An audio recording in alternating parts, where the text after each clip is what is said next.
ഇന്ന് ഞാൻ നിങ്ങളോട് പറയാൻ പോകുന്നത് ഒരു ധീര ജവാന്റെ കഥയാണ്. ഇദ്ദേഹം കൊന്നത് ഒന്നും രണ്ടുമല്ല 300 ശത്രു സൈനികരെയാണ്.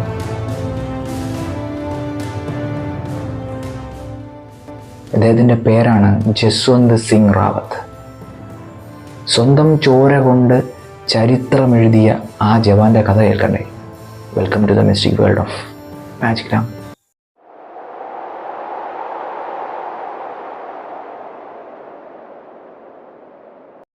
ആയിരത്തി 1962 ഇന്ത്യ ചൈന യുദ്ധം നടക്കുകയാണ്. അന്ന് ജസ്വന്ത് സിംഗ് ഡ്യൂട്ടിയിൽ ഉണ്ടായിരുന്നത് വടക്ക് കിഴക്കൻ പ്രവിശ്യയിലാണ്. മഞ്ഞുമലയിൽ സൈനികർക്ക് വളരെയധികം പ്രയാസങ്ങൾ അനുഭവപ്പെട്ടിരുന്നു. കാരണം അത്രയധികം തണുപ്പായിരുന്നു അന്ന് അവിടെ ഉണ്ടായിരുന്നത്. ചൈനയുടെ ആക്രമണത്തെ പ്രതിരോധിക്കാൻ ഇന്ത്യൻ സൈന്യത്തിന് പലപ്പോഴും കഴിഞ്ഞിരുന്നില്ല. അതുകൊണ്ട് തന്നെ സൈന്യം അവിടുന്ന് പിൻവാങ്ങാനായിട്ട് തീരുമാനിക്കുകയായിരുന്നു. മാത്രമല്ല, സൈന്യത്തിലുള്ള അനവധി പേർ മരണപ്പെടുകയും ചെയ്തു. പിന്നീട് അവശേഷിച്ചത് 3 പേർ മാത്രമായിരുന്നു.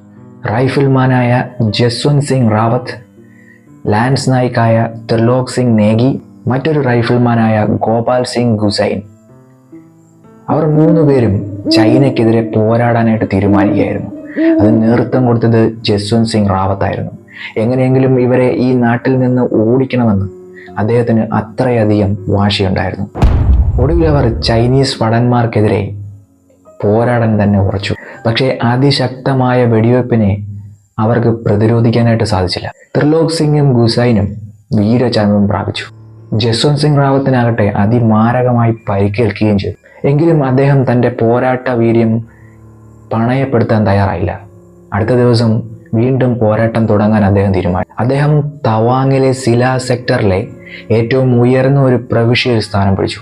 അവിടെയുള്ള വിവിധ ബങ്കറുകളിലായി തോക്കുകൾ സ്ഥാപിച്ചു. 2 പെൺകുട്ടികൾ അദ്ദേഹത്തിൻ്റെ സഹായത്തിനായി എത്തി. അവരുടെ പേര് സെല, നൂറ എന്നിങ്ങനെയായിരുന്നു. ബങ്കറുകളിൽ നിന്ന് ബങ്കറുകളിലേക്ക് വളരെ വേഗത്തിൽ സഞ്ചരിച്ചുകൊണ്ട് അദ്ദേഹം വെടിയുതിർത്തുകൊണ്ടേയിരുന്നു. എതിരെ ഉണ്ടായിരുന്ന ചൈനീസ് പട്ടാളക്കാർക്ക് ആ മലമുകളിൽ ധാരാളം പേർ ഉണ്ട് എന്ന തെറ്റിദ്ധാരണ പരത്താൻ ഇത് മതിയായിരുന്നു. 1 2മല്ല 3 ദിവസമാണ് ആ വെടിവെപ്പ് തുടർന്നത്. അതായത് 72 മണിക്കൂറോളം. ചൈനീസ് പട്ടാളക്കാർ ശരിക്കും ഭയചകിതരായി മാറി. അവർ ഓരോരുത്തരായി മരിച്ചു വീഴാൻ തുടങ്ങി. ഏകദേശം 300ഓളം പട്ടാളക്കാരാണ് അവിടെ മരിച്ചു വീണത്. പരിക്കേറ്റ് തൻ്റെ ശരീരത്തിൽ നിന്ന് ചോര വാർന്നു പോകുമ്പോഴും ജസ്വന്ത് സിംഗ് റാവത്തിന്റെ ശ്രദ്ധ മുഴുവൻ അവരെ കൊന്നൊടുക്കുന്നതിലായിരുന്നു. കാരണം ശത്രുക്കൾ തൻ്റെ രാജ്യത്ത് കയറുന്നത് അദ്ദേഹത്തിന് ഒരിക്കലും സഹിക്കാൻ കഴിയുമായിരുന്നില്ല. എന്നാൽ കാര്യങ്ങൾ മാറി മറിഞ്ഞത് വളരെ പെട്ടെന്നായിരുന്നു. അതീവ രഹസ്യമായ ജസ്വന്ത് സിംഗ് റാവത്തിന് ഭക്ഷണം കൊണ്ടുവന്ന ഒരാളെ ചൈനീസ് പട്ടാളം പിടിച്ചെടുത്തു. അതിക്രൂരമായിട്ട് അയാളെ ഉപദ്രവിച്ചപ്പോൾ അവിടെ ഒരു പട്ടാളക്കാരൻ മാത്രമേ ഉള്ളൂ എന്ന സത്യം അയാൾക്ക് പറയേണ്ടി വന്നു. അപ്പോഴാണ് തങ്ങൾക്ക് പറ്റിയ അമളി ചൈനീസ് പട്ടാളക്കാർക്ക് മനസ്സിലാവുന്നതും അവർ വളരെ വേഗത്തിൽ മുകളിലേക്ക് കയറി ചെന്ന് ജസ്വന്ത് സിംഗ് റാവത്തിനെ പിടിക്കാനായിട്ട് പോകുന്നതും. ശത്രുക്കളുടെ കയ്യിൽ അകപ്പെടുമെന്ന് മനസ്സിലാക്കിയ റാവത്ത് സ്വയം വെടിയുതിർത്ത് വീരമൃത്യു വരിച്ചു. ഭാരതാംബയ്ക്ക് വേണ്ടി തൻ്റെ അവസാന രക്തവും ഒഴുക്കി അദ്ദേഹം എന്നേക്കുമായി ചരിത്ര താളുകളിൽ ഇടം പിടിച്ചു. ഇവിടെ കൊണ്ടൊന്നും ചൈനീസ് പട്ടാളക്കാരുടെ ദേഷ്യം അടങ്ങിയില്ല. തങ്ങളോട് ഇത്രയധികം ദ്രോഹം ചെയ്ത ആ പട്ടാളക്കാരൻ്റെ തലയറുത്ത് അവർ അവരുടെ നാട്ടിലേക്ക് കൊണ്ടുപോയി.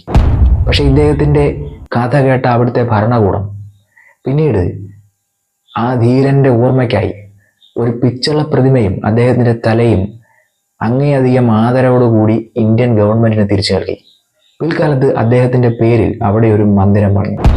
ജസ്വന്ത് ഘർ എന്നാണ് ഈ മന്ദിരം അറിയപ്പെടുന്നത്.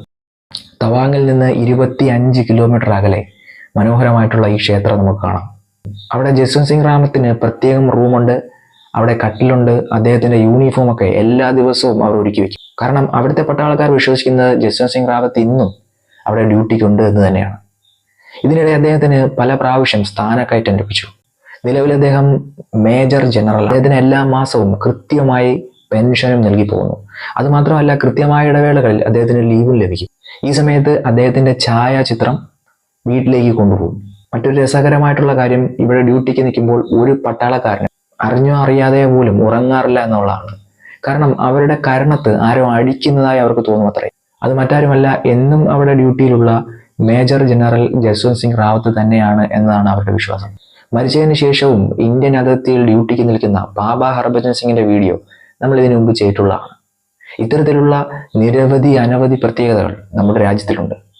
നമ്മുടെ അതിർത്തി കാക്കുന്ന ഓരോ പട്ടാളക്കാർക്കും ഈ വീഡിയോ സമർപ്പിക്കുന്നു. പുതിയ വീഡിയോകളുമായി വീണ്ടും കണ്ടുമുട്ടാം. Till then, good bye. Jai Hind.